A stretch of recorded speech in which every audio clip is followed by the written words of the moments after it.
G'day guys, welcome back to SuperCoach with DR.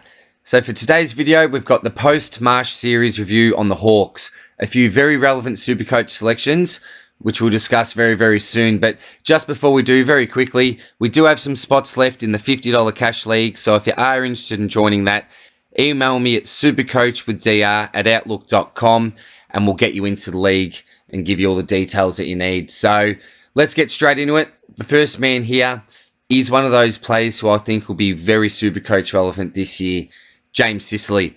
I've been really confident on this pick all pre-season, and on the weekend, he didn't really do anything that changed my mind and confirmed most of what I was thinking. The good thing was that I don't think Big Boy affected him too much. That's something that I was slightly concerned about. Managed to score 95 SuperCoach points, but 29 possessions. There was a few messy kicks in there, I know, but we can forgive him for that. A little bit rusty in the pre-season. Hopefully when the season comes proper, we'll see, less of those. But really like the selection. I've had him in and out of my side, as I said, all pre-season. But we know that Patton's now into the forward line. We've got Frost down back. We've got Big Boy down back, so I think he'll be able to roam free. I think that he'll take some of those kickouts as well. Intercept marker, which we love. So I think there's lots of ticks with James Sicily. We know he can be a bit of a dipstick and, do some silly things. Hopefully he's got most of it out of his system. We may run the risk of him missing a week or two, doing, something really stupid, having a brain fade. But I'm really confident that Sicily will get past that sort of stuff and become a really consistent option for us there. And at 509,000, I like him a lot better than most of the other higher priced defensive options this year. Next one we've got there is Gyath.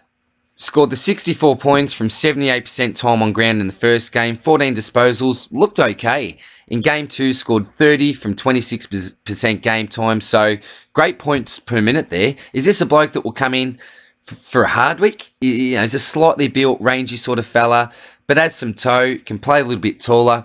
But the one I'm looking at there, Greaves, what happened to this bloke, in game 2? I thought it was a shoo-in to play big minutes for the second game, and he looked like a really obvious replacement for Blake Hardwick, but it just wasn't to be. I was so confident on him last week, locked him away at D8, but now it's looking unlikely that he'll even play in round 1. What are you doing to us, Clarko? Just 3 points. 12% game time in game 2 after a 77-point, 17 disposal game in round 1. Also played 90% time on ground in the first game. So the fact that he didn't really get a run last week was a real head scratcher to me. Unless Clarko just really loved what he saw during that time and thought that he'd give other players the chance to make an impression like Greaves did in the first week. I'm not too sure, but any time where you see a rookie play that much time on ground, we're talking, 12% here, then generally that's, there's some red flags for me. So, look, if he's selected round 1, I'll definitely pop him on my bench because I really like what I saw of him. But, yeah, I'm not too sure how likely that's going to be, unfortunately. On to Tommy Mitchell. So, he's someone I've said no all pre-season. But 112 on the weekend from only 24 touches. I'll say only the 24 because we're talking about Tichy, who regularly racks up 30, 40, 50 possessions. So the fact that he's still pumped out a 112 is a really good sign.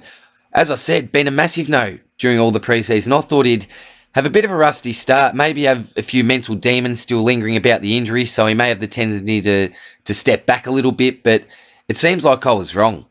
In the first game, first quarter, his tackling pressure and appetite for the contest was outstanding, and he really did look like the Titch of old. Big CBA numbers, lots of early disposals, although he did slow down a little bit after a fast start.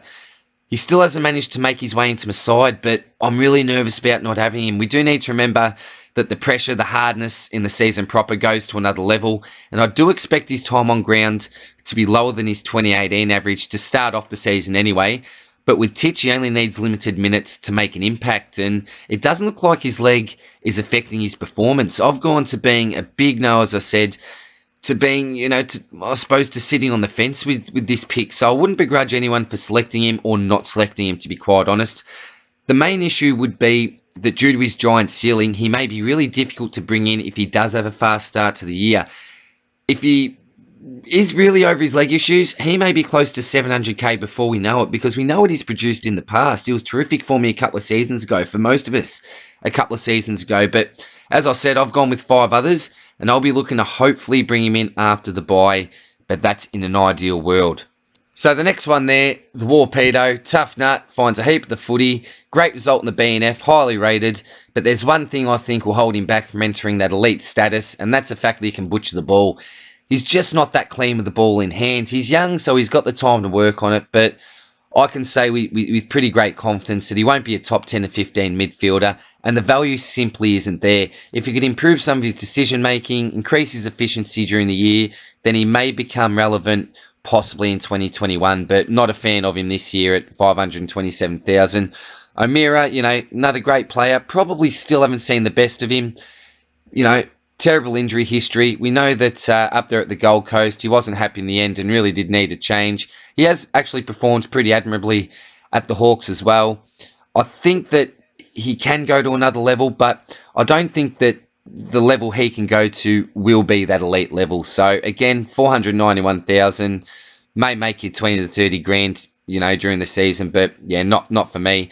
I've just put Finn McGuinness there as well as a father-son, just mainly because I had him in my original team just as a random rookie at the start of the year. Heard good things about him, thought that he might get an early run, but doesn't look like that's going to happen. So take him off your lists there. Big boy, not for SuperCoach, obviously has a new role down back, and good luck to him, but please just don't select him in your sides. I think it'll be a real waste of a pick there. Segler, now this is a bloke that I think we need to have a really, really hard look at, not as an R2, or certainly not as an R1, but certainly as, an probably not F2, F3 to 4 ideally, I think. He's the number 1 ruck at Hawthorn now, and his scoring history doesn't suggest that he'll be a relevant SuperCoach option, but things drastically change with a new role. And having that number 1 role now, I think that his scoring potential is going to improve significantly. He's currently not in my side, but he has been in and out for probably the last month now. In Game 2, I think he was on 37 at half-time, rucking mainly against Gawn, but finished on 107 at full-time and was able to score around 70 in a half against Jackson. So he was a bit of a bully there, but I really like him as a pick, as I said, as a forward only, though, at this stage. But it gives you great security given the fact that he does have that DPP status and you can swing him in the rucks.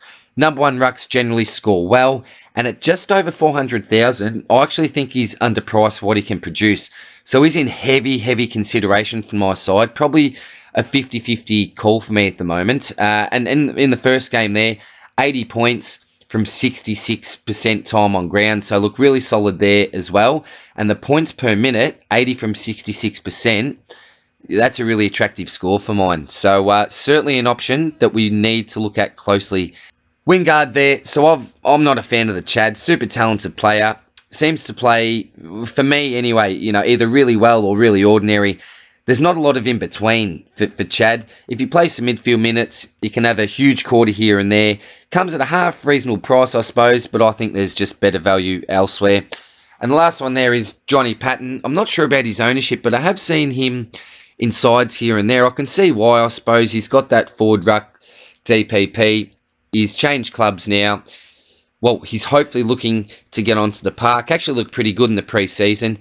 But at that price, 337, I don't think that it's cheap enough for him to be a stepping stone. And I certainly don't think that he'll be a keeper. So it's a bit of a nothing pick for me. You're just looking for, I suppose, a little bit of security there with his DPP swing. I think that, he can maybe hover close to 400k if he gets a good run at it, but I don't think that'll last for long, and I think that he'll average probably around, that 60 to 75, maybe at a 75 with Patton. But as I said, can see why people may have a look at him, but yeah, I wouldn't go there. I think there are, Segler's a much better option. I know that you are paying 80k more, which can be significant when you're selecting your starting side, but I'd be so much more confident on Segler because Patton, although it says forward ruck there, he's a ruck and may chop out he's a forward predominantly and may chop out in the ruck here and there. But remember, you do have Big Boy there as well, who would be the more obvious selection to give Segler a chop out there with number 1. So, look, that's my thoughts on the Hawks. To summarise, I suppose there's Sicily Mitchell, and Segler, who I think are really relevant. I could see myself starting with all of them, to be quite honest, but currently none of them are in my side. I am going to try to look to get Sicily in if I can to shore up my defensive line there. But with McCash at the moment and the options that we've got available in other lines, particularly that forward line, then I can't fit him in at this stage, but hopefully I can. So let me know what you think in the comments, guys. Which of these blokes are you looking at? Can someone try to bend my arm and get me interested in the Wingard type? I don't think so, but feel free to try to do it if you're interested in him. Love hearing other opinions and getting some feedback. Hope the planning's going well. I'll see you again soon with another team review video. And good luck with everything, guys. We've got just over a week to go. Catch you soon. Cheers. Bye.